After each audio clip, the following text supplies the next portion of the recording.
पहले एक प्रस्ताव पास किया सरना धर्म को समर्थन देने के लिए, और उसके बाद लगातार बहुत सारे आंदोलन हो रहे हैं। आपका संगठन भी कर रहा है और संगठन भी कर रहे हैं, लेकिन अभी तक केंद्र सरकार की तरफ से कोई संकेत भी नहीं है कि वो इस विषय पर विचार भी कर रही है। एक तरफ इतने आंदोलन चल रहे हैं, एक तरफ केंद्र सरकार की तरफ से कोई रिस्पॉन्स भी नहीं है। इस पूरी सिचुएशन को कैसे आपका संगठन देखता है? जी, आदिवासी समाज काफ़ी लंबे अरसे से अपनी पहचान, अपने पुरखों की जो व्यवस्था, उनका जो वरदान सरना धर्म की पहचान की लड़ाई लगातार हम लोग लड़ ही रहे हैं, और इसके लिए जन जागरण भी चल रहा है। एक एक गांव में लोग इस मामले में जागरूक भी हो रहे हैं, अपनी मांगों को रख रहे हैं, और परिणाम यह है कि कई आंदोलन हुए, जिसकी वजह से झारखंड सरकार ने 11 नवंबर 2020 को विधानसभा का विशेष सत्र बुलाकर सरना धर्म कोड का प्रस्ताव पास करके केंद्र को भेज दिया है। और इसके बाद भी आंदोलन जारी है, क्योंकि हमारी जो मांग है वो विशेष केंद्र सरकार से है, क्योंकि जनगणना प्रपत्र में जो अन्य जो और धर्मों की जो पहचान दी गई है, हिंदू, मुस्लिम, सिख, ईसाई, बौद्ध, जैन, उसी तरह से जो कि हमारा धर्म जो कि इससे भी कई युगों पुराना है और यह हमारे पुरखों से जुड़ा हुआ है, प्रकृति से जुड़ा हुआ है, तो इसकी पहचान अभी तक नहीं मिली है। तो इसके लिए हम लोग केंद्र सरकार से लगातार मांग कर रहे हैं। इसके लिए दिल्ली में भी 2021 की बात करें, 2022 की बात करें, लगातार हम लोग वहाँ जंतर मंतर में धरना दिए। संविधान क्लब है, वहाँ भी प्रतिनिधि सभा कई राज्यों के प्रतिनिधियों के माध्यम से की गई, ज्ञापन दिए गए, लेकिन उसके बाद भी केंद्र सरकार में सही में अभी तक इस मामले में सकारात्मक पहल नहीं है, जो कि चिंता का विषय है, और इससे समाज में काफ़ी असंतोष भी है। लेकिन हम लगातार अपनी मांगों को रख रहे हैं, और हमारा जो मांग है कि हमारी जो पहचान है वो मिले, अन्यथा हम लोगों का एक नारा भी है, सरना कोड नहीं तो वोट नहीं। जी, आप कहते हैं कि सरना कोड नहीं तो वोट नहीं। अगर आप वोट नहीं करेंगे तो आपको नहीं लगता कि आपका फिर रेलेवेंस ही नहीं रहेगा? मतलब आप उस पार्टी को वोट ना दें तो जो जिससे आप नाराज़ हैं, अगर आप वोट ही नहीं देंगे तो ये कितनी जायज़ है ये? जी, यहाँ जो नारा जो दिया गया है, सरना कोड नहीं तो वोट नहीं, वो इसी तरह वो एक नारा हुआ। कहने का वही मतलब है कि जो हमारे पक्ष में काम नहीं करेगा, जो हम लोगों को सरना धर्म का पहचान नहीं देगा, हम उसे वोट नहीं देंगे। जी, और एक और बड़ा विषय चल रहा है, वो विषय ये है, आदिवासी समाज से जुड़ा हुआ है कि एक तरफ आप आदिवासी पहचान के लिए, आदिवासी के लिए अलग धर्म की मांग कर रहे हैं। आपके जैसे कुछ कस्टमरी लॉ हैं, जैसे आपके यहाँ पढ़ा व्यवस्था है, ऐसे मांझी अड़ान व्यवस्था संताल में है, और भी व्यवस्थाएं हैं अलग अलग आदिवासी समुदायों में। ये कहा जा रहा है कि एक तरफ आप अपनी इस पहचान के लिए लड़ रहे हैं, लेकिन आपके समुदाय के भीतर महिलाएं जो हैं वो बराबरी का अधिकार मांग रही हैं। वो कह रही हैं कि चाहे वो पढ़ा व्यवस्था हो, चाहे वो और राजनीतिक संगठन हो, उनमें महिलाओं को भी भागीदारी मिलनी चाहिए, उनको भी प्रतिनिधित्व मिलना चाहिए। लेकिन पूरा आंदोलन आप देखें या ये जो संस्थाएं हैं, इसमें महिलाएं नदारद हैं। इसको आप कैसे देखेंगे कि आधी आबादी को छोड़ के आप कैसे पूरी लड़ाई लड़ लेंगे? जहाँ तक आदिवासी समाज की बात है, और इसमें महिलाओं को बराबरी का हक मांगने का ज़रूरत भी नहीं है, क्योंकि आदिवासी समाज वो बराबरी का ही समाज है। उसमें महिला पुरुष में कहीं भेदभाव नहीं है, बेटा बेटी में कहीं भेदभाव नहीं है। हम लोग हर मामले में महिला और पुरुष साथ होकर चलते हैं, और हमारा पुरखा जो अपने आप में इतना सक्षम था, भले वो साक्षर नहीं थे, लेकिन वो इतने शिक्षित थे, इतने समझदार थे कि उन लोगों ने एक एक व्यवस्था को बहुत बारीकी से बना कर दिया। आज आदिवासी समाज हर मामले में अगर सही मायने में देखा जाए तो दुनिया का सबसे धनी अगर कोई समाज है तो वो आदिवासी समाज है। वो अपने आप में संपन्न है, आत्मनिर्भर है, बस देखने का वो नज़रिया होना चाहिए। आज हम लोगों की अपनी भाषा है, अपनी परंपरा है, अपनी संस्कृति है, अपना गीत है, अपना नृत्य है, अपना गाजा बाजा है, अपना पहनावा ओढ़ावा है, अपनी संस्कृति है, अपना पर्व है, अपना त्यौहार है, अपना खेत बाड़ी है, सारा कुछ हमारे पुरखों ने व्यवस्थित किया है। हम लोग को सरना, अखड़ा, मसना, जतरा ये खरीदने की ज़रूरत नहीं पड़ती है, हमारे पुरखों ने ये व्यवस्था बना कर दिया है। उस व्यवस्था को में आगे हम लोग कैसे चले, चाहे पढ़ा व्यवस्था हो या अन्य व्यवस्था हो, सारे व्यवस्था को हमारे पुरखों ने बनाया और बहुत सुंदर तरीके से सजाया है, बस उसमें चलने की ज़रूरत है।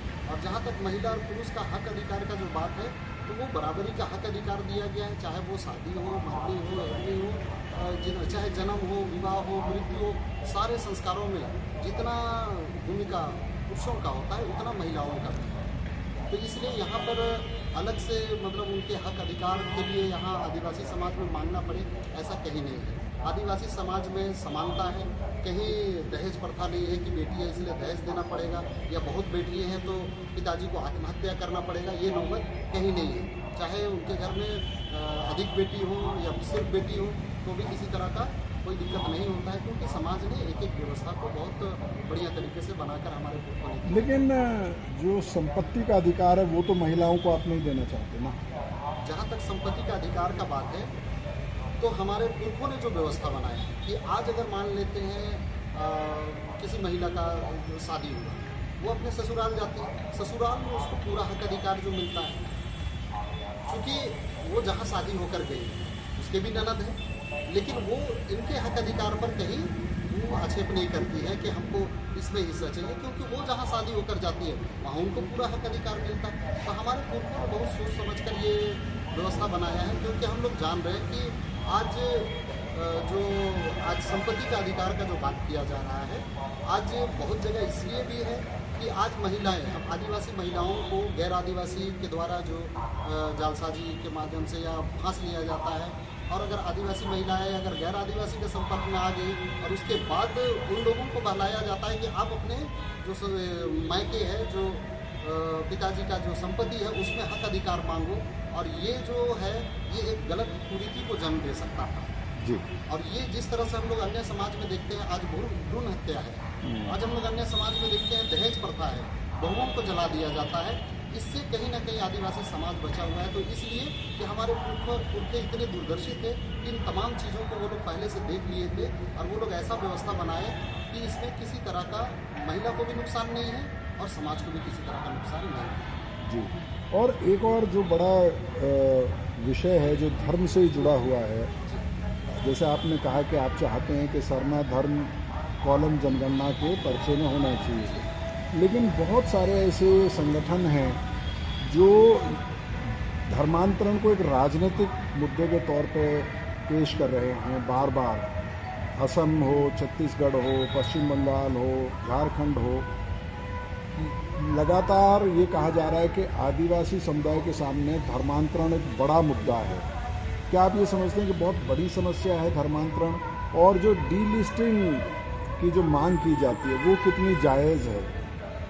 जहाँ तक धर्मांतरण का मामला है, और धर्मों के बारे में तो हम लोग नहीं कहेंगे, लेकिन आदिवासी समाज का जो, अगर आदिवासी समाज के लोगों का अगर धर्मांतरण होता है तो वाकई में ये चिंता का विषय है, क्योंकि आदिवासी समाज जो है वो प्रकृति से जुड़ा हुआ है। आज अगर वो धर्मांतरण करते हैं तो कहीं ना कहीं अपने पुरखों की व्यवस्था से वो हटते हैं, वो प्रकृति से कट जाते हैं, अपने जो पुरखों को पर गर्व नहीं कर पाते हैं, वो और समाज के जो पुरखा है उनको वो अपना पुरखा मानने लगते हैं। तो इस मामले में अगर देखा जाए तो ये नुकसान तो है, लेकिन इसका जो अगर विकल्प देखा जाए तो उसका ये मतलब नहीं है कि इस पर मतलब राजनीति किया जाए। इसका जो अभी हम लोग जो सरना धर्म कोड की जो मांग कर रहे हैं, ये पूरी तरह से हम लोग का पुरखों का जो व्यवस्था है वो इस सरना धर्म में नहीं है। आज अगर इस सरना धर्म को अगर पहचान मिल जाती है तो निश्चित रूप से धर्मांतरण रुकेगा, लोग अपनी चीज़ों के बारे में जानेंगे। आज इसको पहचान नहीं मिलने की वजह से आज इतना सुंदर धर्म, इतना सुंदर समाज, इतना सुंदर सामाजिक व्यवस्था, एक एक चीज़ हम लोगों का अपना है, उसके बाद भी भटकाव आ रहा है, इसलिए कि उनको पहचान नहीं दी गई है। आज अगर ये बात करते हैं कि धर्मांतरण रोकना है तो उनको ये भी बात करना चाहिए कि उनको अपनी पहचान मिलनी चाहिए। आज अगर हम उनको चाहते हैं कि अपने घर ले आए, लेकिन यहाँ हमारा ही घर नहीं बना हुआ है, तो हम उसको उस घर से निकाल के हम लोग कहाँ ला के रखें? उसके लिए हमारा अपना घर होना चाहिए, व्यवस्थित होना चाहिए। तो हम लोग का पुरखा का सारा व्यवस्था तो दिया हुआ है, लेकिन उसको जनगणना प्रपत्र में जो जगह नहीं मिली है वो जगह हम लोगों को चाहिए। उसके बाद जो डीलिस्टिंग की बात हो रही है, तो डीलिस्टिंग इसका जो वो विकल्प नहीं है, जहाँ तक वो कहीं ना कहीं मक्खी उड़ी बैठी सर। डीलिस्टिंग का जो ये मक्खी नहीं उड़ेगी, फिर बैठी सर का मुद्दा है, उसको कैसे देखता है आपका संगठन? जो डीलिस्टिंग के मामले में हमारा जो संगठन है या पूरा समाज भी अगर कहा जाए तो इस मामले में जो अपने धर्म अपने समाज को जो बढ़िया से जानते हैं वो लोग बखूबी जानते हैं कि डीलिस्टिंग इसका विकल्प नहीं है। हम आदिवासी समाज के लोग हैं। आज जैसे झारखंड हुआ या अन्य कई राज्य हैं जो कि अनुसूचित क्षेत्र है, ये 5वीं अनुसूची के अंतर्गत आते हैं और इसलिए कि हम आदिवासी हैं, आदिवासी बहुत क्षेत्र है, इसलिए इसे 5वीं अनुसूची के अंतर्गत रखा गया है। इसके माध्यम से कई हम लोगों के विशेषाधिकार हैं। लेकिन आज जो डीलिस्टिंग का बात किया जा रहा है, कहीं ना कहीं ये आदिवासी समाज के खिलाफ एक साजिश है। आज डीलिस्टिंग के माध्यम से ऐसे में आदिवासी को माइनस नहीं किया जा सकता, लेकिन जिस दिन डीलिस्टिंग हो जाएगा और कुछ लोगों को जो मान लेते हैं धर्मांतरण किए, उनको अगर आदिवासी कैटेगरी से अगर हटा दिया जाता है तो कहीं ना कहीं जहाँ 5वीं अनुसूची है, जहाँ हमारी जितनी संख्या जो है, हमारी भागीदारी है, वो कहीं ना कहीं कम होगी, जिसके कारण वो जो हमारा जो अनुसूचित क्षेत्र है वो घटेगा या वो खत्म हो जाएगा। तो ये काफ़ी बड़ा नुकसान आदिवासी समाज को है। तो इसमें उनका डीलिस्टिंग ना हो के हम लोग हमारा जो संगठन है वो इस पर विचार करते हैं कि जिस तरह से ओबीसी समाज को BC1 और BC2 कैटेगरी में बांटा गया है, जिसके माध्यम से पूरा ओबीसी समाज को उसका आरक्षण जो मिलना है वो मिलता है, उसकी जो भागीदारी है वो उसको मिलती है। उसी तरह से आदिवासी समाज को एक विकल्प, अगर उसको डीलिस्टिंग ना करके, उसको आदिवासी कैटेगरी से बाहर ना करके उसको ST1 और ST2 अगर किया जाता है, तो मान लेते हैं जो लोग धर्मांतरण की अगर वो 20% है और मान लेते हैं लोगों को लग रहा है कि वो 20% लोग 80% में अपना हक अधिकार जमा रहे हैं या उतने का हक अधिकार अगर वो लोग खा रहे हैं, तो अगर ST1 अगर ST2 कर दिया जाए तो अगर 20% है तो उनको 20% का ही आरक्षण मिलेगा, वो 20% में ही अपनी दावेदारी कर सकते हैं। और जो 80% जो अक्सर वंचित होकर 20% में ही लूटपाट चल रहा था या उनको जो जितना मिलना चाहिए नहीं मिल पा रहा था, तो उन लोगों को पूरा 80 का 80 उनको हिस्सेदारी मिलेगी, तो इससे एक हक अधिकार भी बचेगा। दूसरी बात है कि जो धर्मांतरण का जो बात है, एक मिनट यार, वो मत फिर बार बार आ रही है उसमें। जहाँ तक डीलिस्टिंग की जो बात हो रही है, ये कहीं ना कहीं आदिवासी समाज के लिए एक घातक विषय है। आदिवासी समाज अपने आप में चिंतन मंथन करता है। आदिवासी जो हमारा भी संगठन इस पर काफ़ी चिंतन मंथन किया। हम आदिवासी समाज के लोग हैं, जिसके वजह से आज झारखंड हो या अन्य राज्य हो जो 5वीं अनुसूची के अंतर्गत आते हैं, 6वीं अनुसूची के अंतर्गत आते हैं, जिसमें हम लोगों का हक अधिकार हम लोगों का व्याप्त है, हम लोगों को कई विशेषाधिकार मिले हुए हैं। और आज जो डीलिस्टिंग की बात हो रही है, कहीं ना कहीं ये साजिश है कि ये 5वीं अनुसूची और 6वीं अनुसूची को खत्म करने की साजिश है। आज अगर ऐसे में आदिवासी को कम नहीं बताया जा सकता, क्योंकि कई नियम हैं कि आप अगर आदिवासी को कम बता रहे हैं तो किस आधार पर? आज अगर मान ले दूसरे लोग वहाँ ज़्यादा हो गए बोल रहे हैं, तो वो दूसरा वहाँ बसा कैसे? वो अवैध हो जाता है। तो इस रूप में यहाँ पर अनुसूचित क्षेत्रों को खत्म नहीं किया जा पा रहा है। इसलिए कहीं ना कहीं लोगों की जो साजिश है कि उसको डीलिस्टिंग के माध्यम से कुछ लोगों को अनुसूचित जनजाति पहचान से उसको बाहर कर दिया जाए। बाहर करने के बाद संख्या अपने आप कम हो जाएगा और अनुसूचित क्षेत्र खत्म होने लगेंगे। तो इन चीज़ों को हम लोग भली भांति इस चीज़ को समझ रहे हैं, इसलिए हम लोग डीलिस्टिंग के पक्षधर हम लोग बिल्कुल भी नहीं हैं। हम लोगों का मानना है कि आज जो हम लोग सरना धर्म कोड की मांग कर रहे हैं, ये सरना धर्म कोड उसका एक बहुत बढ़िया विकल्प है, क्योंकि वो हमारी पहचान है। हमारे पुरखों ने जो व्यवस्था बनाया, एक एक व्यवस्था को दिया, एक एक चीज़ को, चाहे उसमें धार्मिक मामला हो, सामाजिक मामला हो, सांस्कृतिक मामला हो, एक एक चीज़ इस सरना धर्म में निहित। आज अगर उसे पहचान मिल जाती है तो लोगों में कोई काम नहीं आएगा। आज इसको पहचान नहीं मिलने की वजह से आज इतना सुंदर धर्म, इतना सुंदर समाज, एक एक परंपरा, संस्कृति जिससे इस देश को जाना जाता है, इस दुनिया को जाना जाता है, आज उन चीज़ों को पहचान नहीं मिलने की वजह से लोग धर्मांतरण कर रहे हैं। तो आज अगर उसे पहचान मिल जाएगी तो धर्मांतरण का एक जो समस्या है वो समाधान हो जाएगा। दूसरी बात है कि डीलिस्टिंग की जगह दूसरा जो विकल्प पर जो चिंतन मंथन आदिवासी समाज कर रहा है, जैसे कि ओबीसी का जो एक विकल्प वहाँ अपनाया गया है BC1 और BC2, जिसमें कि पूरा ओबीसी समाज का जो हक अधिकार है, जो हिस्सेदारी है, वो निहित है।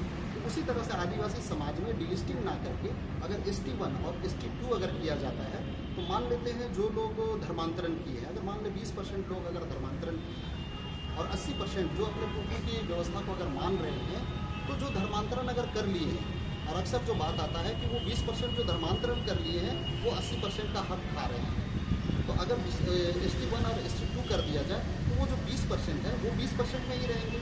उनका जो हक अधिकार आरक्षण जो है वो 20% में ही रहेगा, वो 80 में हकमारी नहीं कर सकते। और जो 80% है, जो आज तक अपना हक अधिकार से हो सके वंचित रहे और 80 होने के बाद भी उनको 20 में गुजारा करना पड़ रहा था, अब उनको पूरा का पूरा 80 मिलेगा। निश्चित रूप से ये हमारे समाज के लिए भी बेहतर होगा। और जब ST1 और ST2 कर दिया जाए तो कोई भी आदमी धर्मांतरण करके 80 से 20 में नहीं जाना चाहेगा और वो 80 में बना रहेगा, तो निश्चित रूप से इससे धर्मांतरण रुकेगा। और हमारा जो हक अधिकार है, जो अभी घर वापसी का बात हो रहा है, ये हो रहा हो सके जो 20 में है वो भी चाहेंगे कि फिर अब हम 20 में क्यों रहें, 80 में आ जाएं। एक तो इधर से उधर नहीं जाएंगे और उधर जो है वो पूरी तरह से इधर आ सकते हैं। तो ये एक बेहतर विकल्प हम लोगों को नजर आ रहा है। जैसे आपका संगठन काफ़ी लंबे समय से अलग सरना धर्म कोड की मांग कर रहा है और उसी तरह से कुछ और संगठन भी हैं, जैसे आदिवासी सेंगल अभियान है, तो वो भी सरना धर्म की मांग करते हैं, लेकिन वो उसके साथ साथ डीलिस्टिंग की भी मांग कर रहे हैं। वो और भी कई राजनीतिक मुद्दे उठा रहे हैं, वो समाज के भीतर की कई व्यवस्थाओं पर सवाल उठा रहे हैं। तो इस तरह के जो आंदोलन हैं उनको आप किस नज़र से देखते हैं?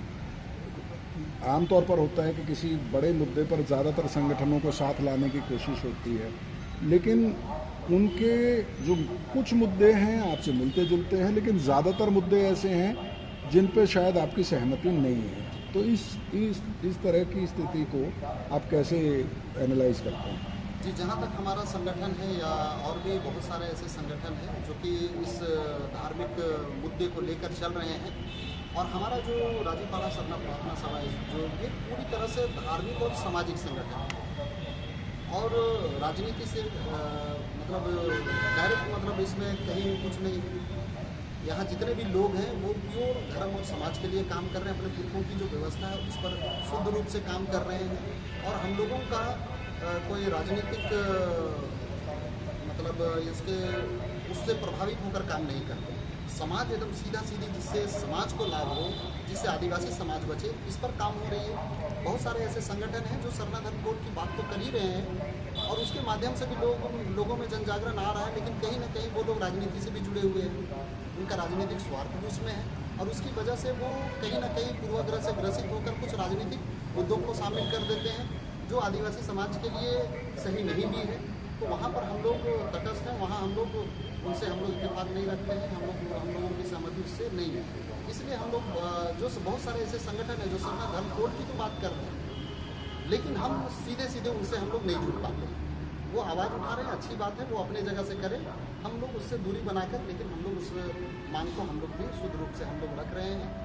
और उसका जो राजनीतिक जो उथल पुथल है उसमें या कई तरह के जो बदलाव आ रहा है या फिर उसमें कुछ ऐसे भी मुद्दे हैं जो आदिवासी समाज के हित में नहीं है, उन चीज़ों से हमारा संगठन या कुछ और भी ऐसे संगठन जिनको जो हम लोग इनके साथ चल रहे हैं वो उससे प्रभावित नहीं हो पाते और हमारा आंदोलन है वो कमज़ोर नहीं होता है। आपने कहा कि आप सरना धर्म कोड हासिल करने के लिए आपने ये नारा दिया है कि सरना कोड नहीं तो वोट नहीं, लेकिन आपके बहुत सारे रिप्रेजेंटेटिव हैं, MLA भी हैं जो विधानसभाओं में हैं, उन पे आप दबाव बना पाए, विधानसभा में प्रस्ताव पारित किया, लेकिन जो सांसद हैं, जो सत्ताधारी दल से जुड़े हुए सांसद भी हैं,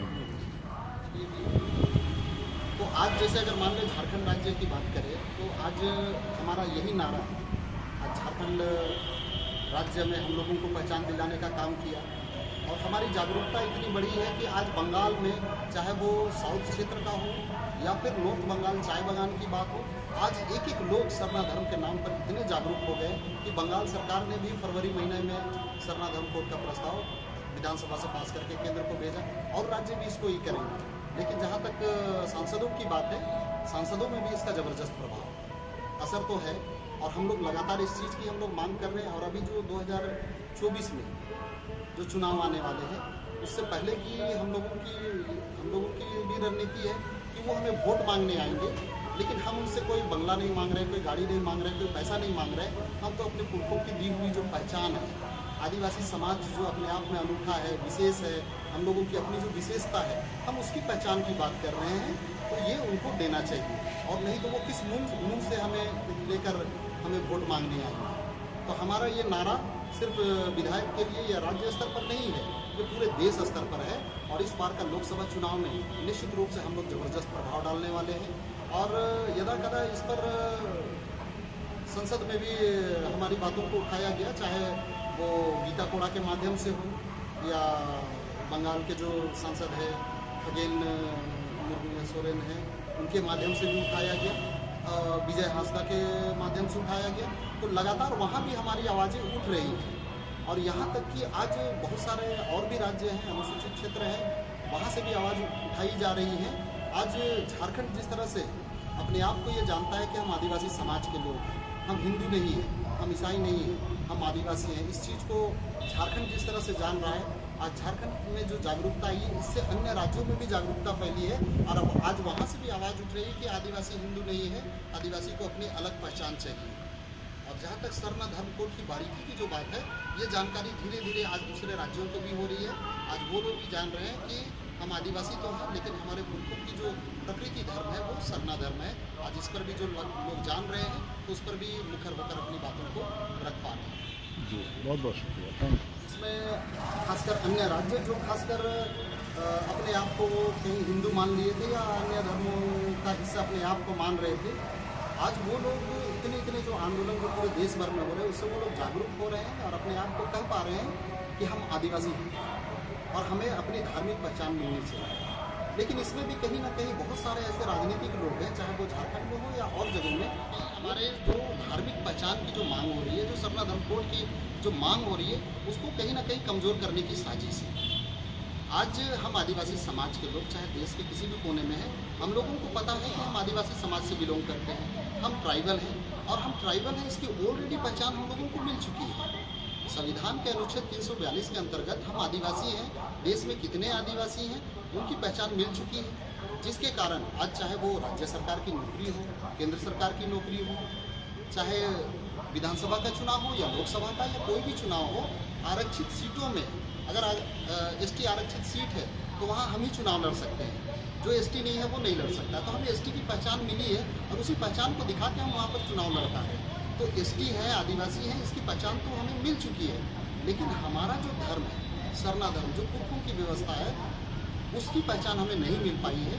तो हमें अपनी धार्मिक पहचान चाहिए, उसके लिए हम लोग आंदोलन कर रहे हैं ताकि लोग धर्मांतरण ना करें। आज मान लेते बहुत सारे लोग अपने आप को आदिवासी तो बोल देते हैं, वो जन्म से आदिवासी हैं, लेकिन धर्मांतरण के बाद कहीं ना कहीं अगर वो धर्मांतरण कर लेते हैं तो वो आदिवासी तो रह जाते हैं, आदिवासी का लाभ उनको संवैधानिक तौर पर तो मिल जाता है, लेकिन कहीं ना कहीं उनके अंदर का आदिवासी खत्म हो जाता है। वो धर्मांतरण करने के बाद अब वो पुरखों की व्यवस्था को नहीं मान पाते।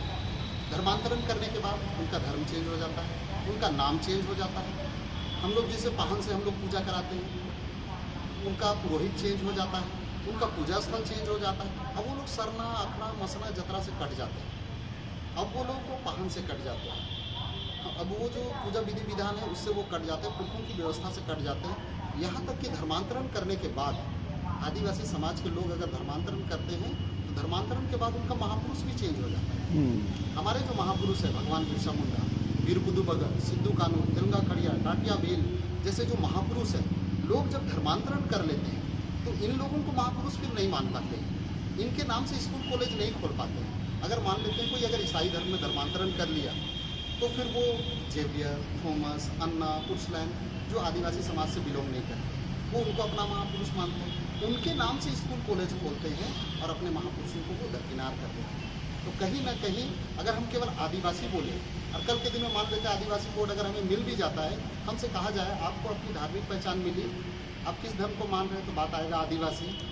आप कहाँ जाते हैं तो पता चला चर्च जाते हैं, आप कहाँ जाते हैं तो बौद्ध मठ जाते हैं, आप कहाँ जाते हैं तो मंदिर जाते हैं। तो हम आदिवासी तो रह गए, लेकिन जिस पहचान की हम मांग कर रहे थे वो पहचान कहीं ना कहीं फिर हम उससे वंचित रह जाएंगे, हमारे पुरखों की व्यवस्था से हम चूक जाएंगे। इसलिए हम आदिवासी हैं, ये तो हम लोग मानते ही हैं, हम ट्राइबल हैं, हम आदिवासी हैं और हम आदिवासियों की जो पहचान है, धार्मिक पहचान, वही सरना धर्म जो इस प्रकृति से जुड़ा हुआ है, जिसके अंतर्गत हम किसी व्यक्ति को भगवान नहीं मानते, किसी व्यक्ति द्वारा बनाए गए किसी आकृति को हम भगवान नहीं मानते। हम लोग साक्षात इस प्रकृति को मानते हैं, किसी व्यक्ति द्वारा बनाए गए किसी इमारत को हम लोग पूजा स्थल नहीं मानते। जब लोग लिखना पढ़ना सीखे, लिपि का आविष्कार हुआ, उसके बाद कई पुस्तकें लिखी गई, आदिवासी समाज किसी व्यक्ति के द्वारा लिखे गए पुस्तक को धर्म ग्रंथ के रूप में नहीं मानता है। हम लोग साक्षात इस प्रकृति को, जिसको किसी इंसान ने नहीं बनाया है, साक्षात सृष्टिकर्ता ने बनाया है, चाहे वो पेड़ हो या घास हो या जंगल हो, पहाड़ हो, नदी, तालाब, जो भी चीज़ हो, उन चीज़ों को ऊपर वाले ने बनाया है। हमारे पुरखों ने साक्षात उसी रचना को, ऊपर वाले की रचना को अपना ग्रंथ माना है और इसी प्रकृति से गाइड होकर ये आदिवासी समाज जीता है। इसलिए वो प्रकृति से लगाव रखता है। इसलिए आज सरना धर्म बचेगा तभी हम आदिवासी बचेंगे, आदिवासी बचेंगे तभी ये प्रकृति बचेगी, और ये प्रकृति बचेगी तभी ये दुनिया बचेगी। तो इस दुनिया के बचने के लिए भी इस सरना धर्म का बचना जरूरी है। इसलिए हम लोग इस सरना धर्म कोड की मांग करते हैं। बहुत बहुत शुक्रिया, थैंक यू।